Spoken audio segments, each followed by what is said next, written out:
Pertemuan kali ini insyaallah kita akan membahas tentang syarat-syaratnya wudhu, juga syarat-syaratnya mandi wajib atau mandi besar.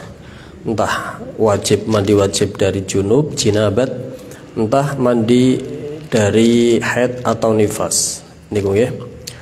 Syurutul wudhu'i wal ghusli al-islam wa tamyiz wan naqa'u 'anil haidi wan nifas wa amma yamna'u wusulal ma'i ilal basharah wal ilmu bi fardiyatihi wa alla ya'taqida fardun min furudihi sunnatan wal ma'u at-tahuru wa jaryul ma'i 'alal udwi wa dukhulul waqti wal wila'u lidaimil hadas. Syurutul wudhu'i wal ghusli al-islam wa tamyiz. Fasal ini menerangkan tentang syarat-syaratnya wudhu dan mandi. Al-islamu yang pertama yaitu Islam. Daripada syarat-syaratnya wudhu dan mandi, satu Islam, wa tamyizu, dua tamyiz, wan naqa'u 'anil haidi wan nifasi, yang kedua, yang ketiga suci dari haid dan nifas. Wa amma yamna'u wusulal ma'i ilal basyarati, yang keempat suci atau bersih dari perkara yang mencegah sampainya air kepada kulit. Wal ilmu bi fardiyatihi, mengetahui akan kefardunannya wudhu, bahwasanya fardu itu perkara yang wajib dan tahu kaifiyahnya. Wa alla ya'taqida fardan min furudihi sunnatan, tidak meyakini adanya sebuah kewajiban atau rukun-rukunnya wudhu tidak diyakini sebagai perkara yang sunnah. Wal ma'u at-tahuru, selanjutnya air yang suci dan mensucikan. Wajaryul ma'i 'alal udwi, selanjutnya yaitu mengalirnya air kepada anggota wudhu. Wadukhulul waqti wal wila'u lidaimil hadas, masuknya waktu, wal wila'u, dan beruntun bagi orang yang daimil hadas, yang hadasnya keluar terus menerus. Itu tadi syarat-syaratnya wudhu, juga syarat-syaratnya mandi. Mari kita akan kupas satu persatu lebih mendetail. Al-islamu, satu yaitu Islam. Ya, syaratnya wudhu maupun mandi itu satu Islam. Kenapa seperti itu? Wa tamyizu, dan nomor dua tamyiz. Satu Islam dan dua tamyiz. Kenapa harus Islam dan kenapa harus tamyiz? Karena wudhu, karena mandi itu adalah ibadah. Karena wudhu, karena mandi jinabat atau mandi besar itu adalah ibadah. Hatta mandi mau mendatangi sholat Jumat, mandi sunnah, itu adalah ibadah. Karena itu ibadah, maka ada syarat yaitu Islam. Sebenarnya yang namanya Islam, tamyiz itu ya, itu merupakan syarat niat. Hanya saja karena di dalam wudhu itu ada rukun yang pertama yaitu niat, makanya dimasukkan sebagai syaratnya wudhu. Begitu ya. Artinya kalau ada orang non muslim mau wudhu, sah napa mboten? Gak sah. Gitu ya. Ada anak kecil belum tamyiz, diajak haji atau umroh, begitu mau melangsungkan tawaf, syaratnya kan harus punya wudhu. Semua rukun-rukunnya haji maupun rukun-rukunnya umroh itu semuanya boleh dikerjakan tanpa punya wudhu. Semua rukun-rukunnya haji, semua rukun-rukunnya umroh tidak ada syarat dikerjakan dalam keadaan punya wudhu kecuali satu. Jadi artinya perempuan haid itu bisa melangsungkan semua rukun-rukunnya umroh dan haji. Wukuf bisa, sa'i bisa, niat ihram bisa, halq bisa, kecuali satu, tawaf. Kalau tawaf harus dalam keadaan punya wudhu. Artinya orang yang tidak punya wudhu nggak bisa sah tawafnya. Apalagi orang yang sedang haid atau nifas tidak bisa sah tawafnya. Begitu ya. Anak kecil diajak haji atau umroh, dia belum tamyiz, usianya baru 3 tahun atau 5 tahun. Tawafnya kan harus punya wudhu. Terus anak kecil tersebut diwudhui kan? Nah itu pengecualian. Itu diperbolehkan karena li ajli tawaf. Begitu juga seumpama nih ada contoh nikah beda agama, boleh apa mboten? Boleh apa enggak? Kan enggak boleh. nikah beda agama kan nggak boleh, ya kan? Kalau yang non muslim laki-lakinya tidak boleh sama sekali 100%, tidak ada pintu atau celah diperbolehkan. Tapi kalau yang non muslim adalah perempuannya dan laki-lakinya muslim, masih ada pintu diperbolehkan bila wanitanya adalah ahlul kitab dan memenuhi syarat ahlul kitab. Ahlul kitab itu pengikut agama Yahudi atau pengikut agama Nasrani, pengikut agama kitab Taurat atau pengikut kitab Injil yang asli, yang otentik, gitu ya. Barangkali ada dan memenuhi syarat, ketika dia perempuan habis haid, suami kan nggak boleh menggaulinya, boleh enggak? Wanita sedang haid, kemudian mampet, belum mandi, boleh nggak suaminya menyentuh? Boleh nggak suaminya langsung menyentuhnya? Hah? Boleh apa badan? Kan nyentuh toh? Boleh enggak? Hah? Masa boleh? Belum mandi loh.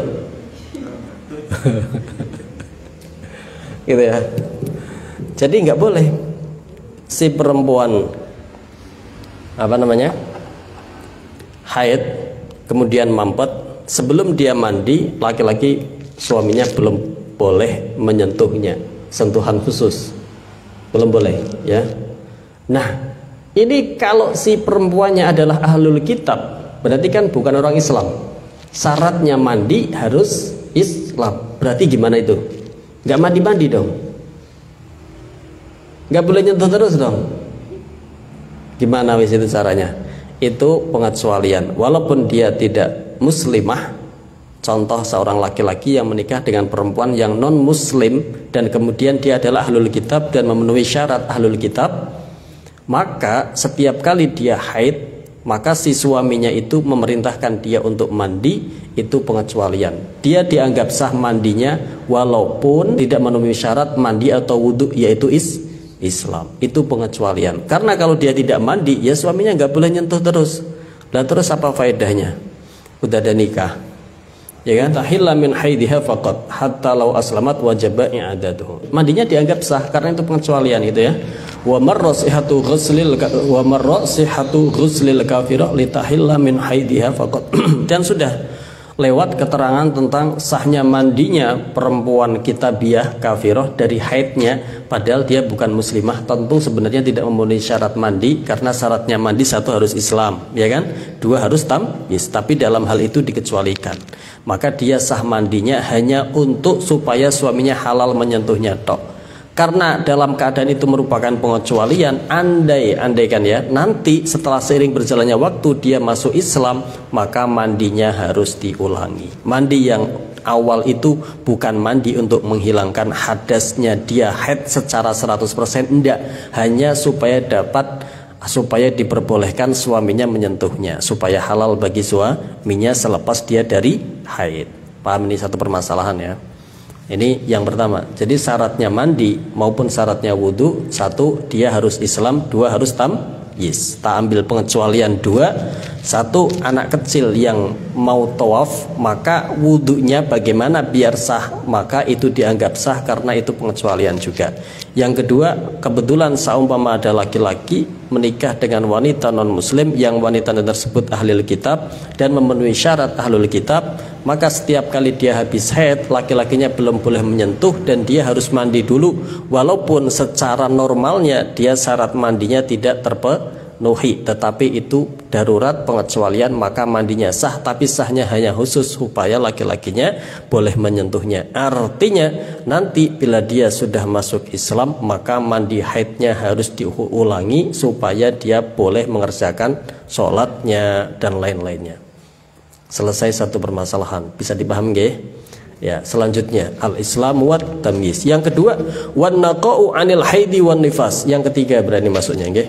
Wan naqa'u 'anil haidi wan nifas. Syaratnya mandi, syaratnya wudu yang nomor 3 adalah suci dari haid dan nifas. Suci dari haid dan suci dari nifas. Syarat mandi yang ke nomor 3, suci dari haid dan suci dari nifas. Ini syaratnya wudhu juga syaratnya mandi. Tadi itu kenapa syaratnya wudu dan mandi harus Islam? Karena wudu itu diantara rukunnya adalah niat, dan syaratnya niat itu harus Islamun nawi, Islamnya orang yang berniat. Makanya kalau ada orang kafir, orang non muslim, katakanlah mau sholatnya nggak sah, lah wudunya udah nggak sah. Mau apa? Mau puasanya nggak sah, lah niatnya nggak sah. Mau haji apalagi. Mau sodakoh boleh, karena sodakoh tidak butuh niat. Mau wakaf, orangnya non muslim tapi wakafnya bangun masjid, boleh ndak? Boleh, karena itu tidak butuh niat. Tapi kalau mau sholatnya ndak sah, gitu nggih. Beda begitu.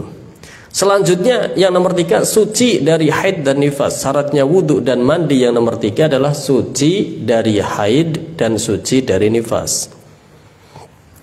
Suci dari haid dan suci dari nifas. Artinya orang yang sedang haid, orang yang sedang nifas, haram dia wudu, haram dia mandi dengan niat menghilangkan hadas. Paham ini?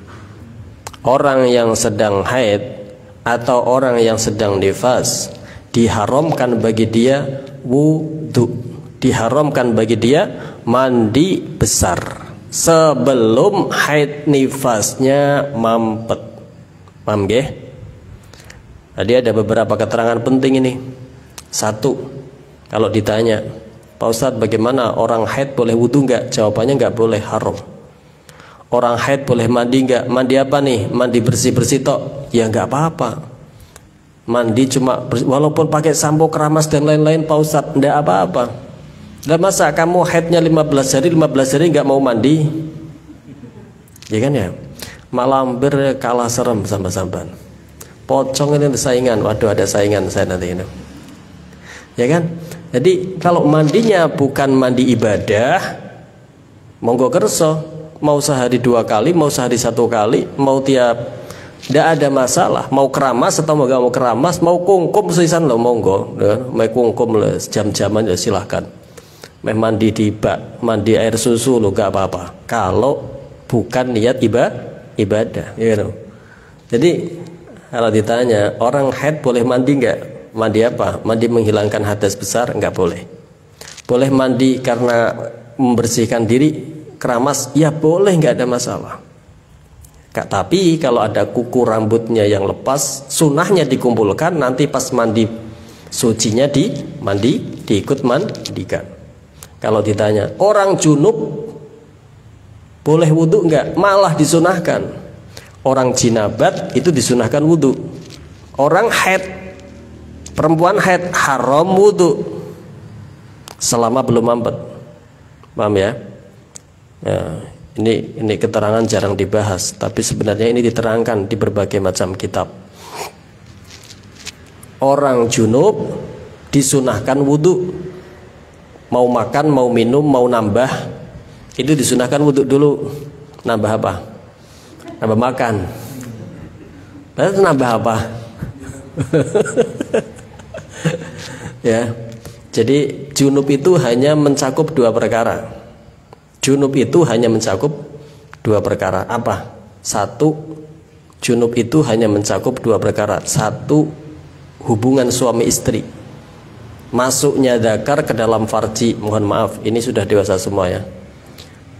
Masuknya dzakar ke dalam farji, walaupun tidak inzal, lagi masuk sekadar apa? Sekadar apa? Hah? Sekadar apa? Tilik, ya. Tilik. Assalamualaikum. Ya. Anaknya tangi nangis, nggak jadi. Tapi itu udah masuk sekadar kepala botak, kepala hantu. Sudah masuk sekadar itu, dia sudah dianggap menyandang hadas besar yang namanya junub. Padahal belum ngapa-ngapain. Lah tanggung bablas ke sisa nangis paur anaknya. Ya sia-sia mandinya, ya kan? Nah itu 1. Jadi hubungan suami istri masuknya dzakar kepada farji, walaupun sekadar hasyafah, itu dia sudah menyandang hadas namanya junub, jinabat. Yang kedua, junub itu adalah makna junub yang kedua, cakupan junub yang kedua yaitu keluarnya mani. Laki-laki maupun perempuan mungkin semua. Ya, secara fikihnya mungkin semua, walaupun saya tidak paham masalah yang perempuan secara detail.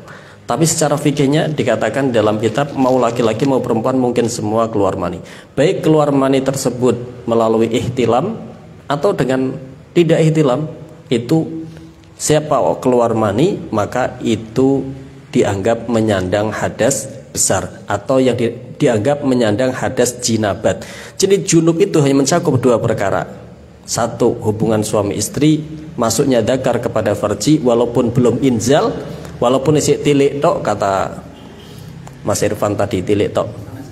Oh, sanes, sapa? Walaupun cuma tilik itu sudah dianggap, kalau sudah masuk itu sekadarnya 5 cm mungkin, itu sudah dianggap jinabat walaupun rasido. Yang kedua, keluar mani walaupun itu dengan mimpi, ya, baik dengan cara yang halal maupun yang bukan halal. Allahumma nas'aluka al-afiyah wassalamah.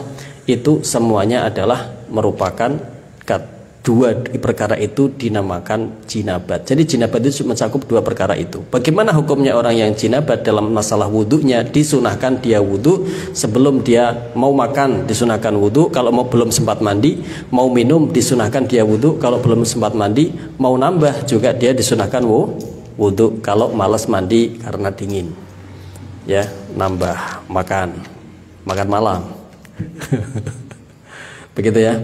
Kalau orang haid ini lebih tinggi lagi, dia haram mandi dengan niat menghilangkan hadas dan dia haram wudhu. Orang haid itu haram wudhu. Jangan dianggap orang haid nggak haram wudhu. Haram wudhu. Makanya orang sedang haid itu, aduh, haram wudhu. Sampai kapan? Sampai mampet. Kalau sudah mampet belum sempat mandi disunahkan wudhu. Paham nih ya? Kalau sudah mampet tapi belum sempat mandi disunahkan wudhu. Ini perempuan haid. Alhamdulillah laki-laki tidak ada yang haid, aman. Begitu ya. Wan naqau anil haidi wan nifas, lan bersih suci dari haid dan nifas. Itu syaratnya wudhu, syaratnya mandi. Wa amma yamna'u wusulal ma'i ilal basyarati. Yang nomor 4 berarti ini ya. Syaratnya mandi dan syaratnya wudhu selanjutnya adalah suci dari perkara yang mencegah sampainya air kepada kulit. Bersih dari perkara yang bersih dari perkara yang mencegah sampainya air kepada kulit. Tidak ada penghalang untuk sampainya air kepada kulit. Entah itu minyak, entah itu bedak, entah itu hembody, entah itu lulur, apa lagi, masker. Cewek ini ya punya muka dua zaman sekarang itu. Iya, ya, nggak ada cewek itu nggak putih sekarang itu. Punya mukanya dua, itu bisa dikelotok itu.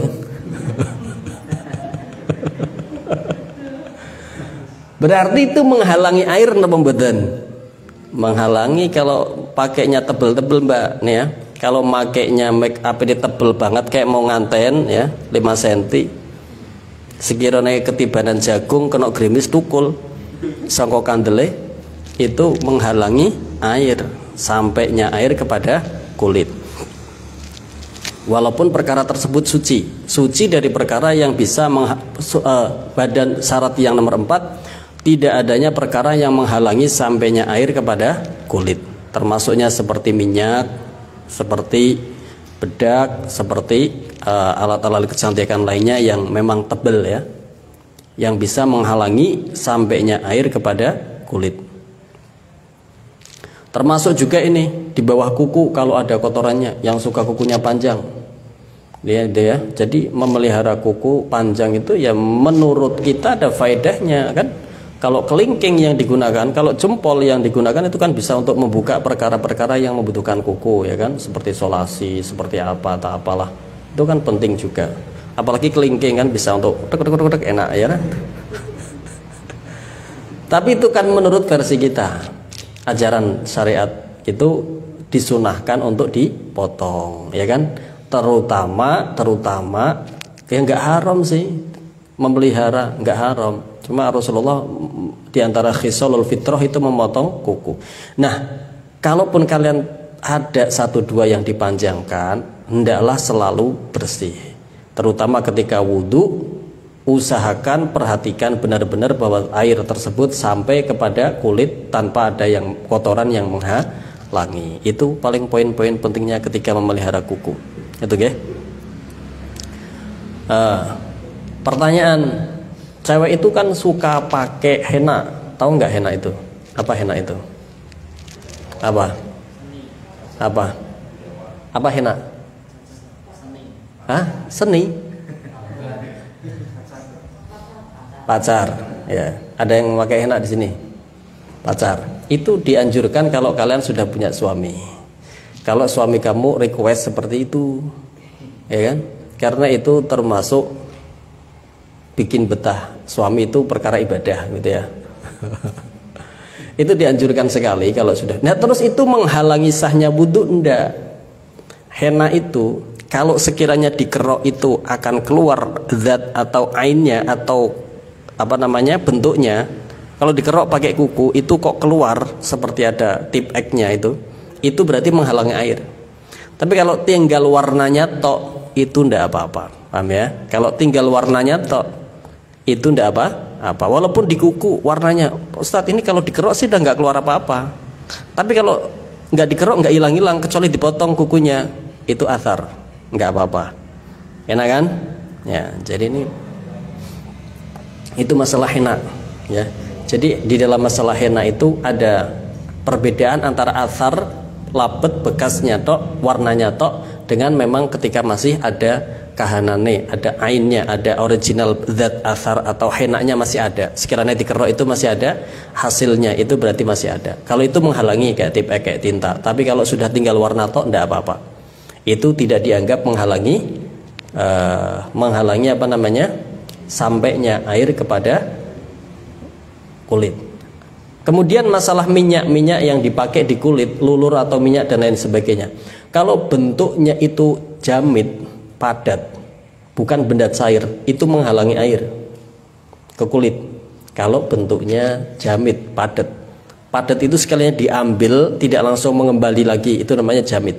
Sekiranya diambil 1 sendok, 1 gelas, tidak langsung nutup, itu namanya padat. Tapi kalau diambil 1 sendok, 1 gelas langsung nutup kayak air, kayak madu, itu dikatakan cair, paham ya? Nah, jenis hembody dan lain sebagainya, kalau jenisnya itu cair, apa yang cair contohnya? Kalau jenis hembody tersebut jenisnya cair, ya, itu tidak menghalangi sampainya air kepada kulit. Walaupun ketika disiram air itu langsung mencelerek, itu dianggap tidak menghalangi air ke kulit. Tapi kalau bentuknya itu jamit itu sekiranya katakanlah ada 1 ember, diambil tidak langsung nutup, ya seperti apa namanya kira-kira, seperti bubur lah. Kalau diambil walaupun itu cair begitu, tapi kalau diambil kan tidak langsung nutup ya, itu dianggap apa namanya, jamit. Nah, alat-alat kosmetik wanita yang bentuknya jamit seperti itu menghalangi air. Tapi yang bentuknya cair tidak menghalangi air, walaupun ketika disiram seolah-olah air itu celerek, itu tidak apa-apa. Karena melihat bentuknya dia adalah cair. Sepertinya sampai ke kulit cuma langsung mengkilap gitu toh. Langsung menyisih. Paham ini ya? Ini. Wa amma yamna'u wusulal ma'i lal basyarati, dan diantara syarat mandi dan wudhu yang nomor 4 adalah bersih, tidak ada perkara yang menghalangi sampainya air kepada kulit. Itu ya. Wal ilmu bi fardiyatihi, yang nomor 5, mengetahui kefardunannya wudu atau kefardunannya mandi.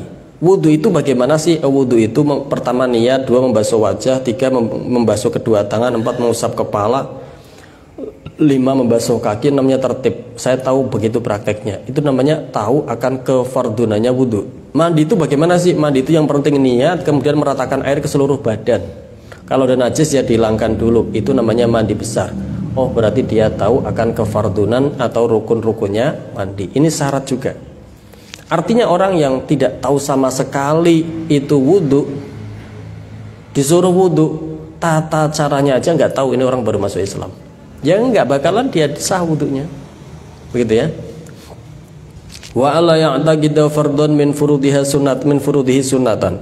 Syarat-syarat selanjutnya adalah tidak meyakini adanya salah satu kefardunan daripada fardunya wudu, tidak meyakini adanya salah satu daripada rukun-rukunnya wudu yang 6 itu, tidak ada yang diyakini salah satunya sebagai perkara sunnah. Niat 6 itu kan satu niat, tidak diyakini. Saya tahu niat itu fardu.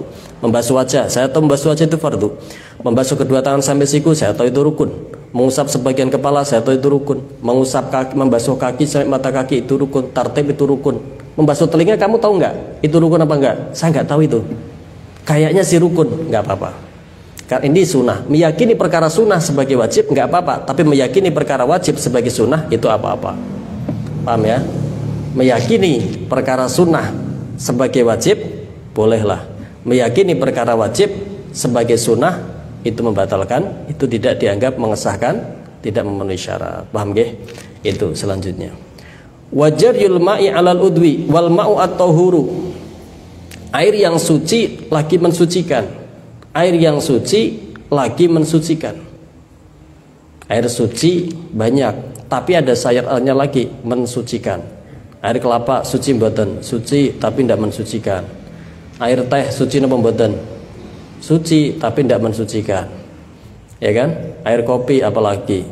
Tidak suci tidak mensucikan tapi mengenakkan, ya. Ya kan?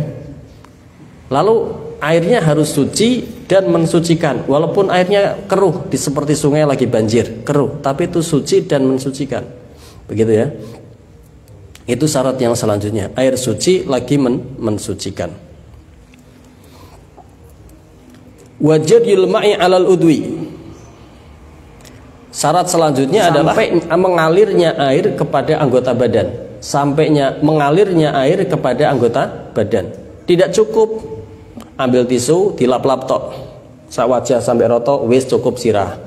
Ambil tisu lagi dibasahi dilap-lap tok tangane. Itu namanya bukan mengalirnya air, tapi mengusapkan air.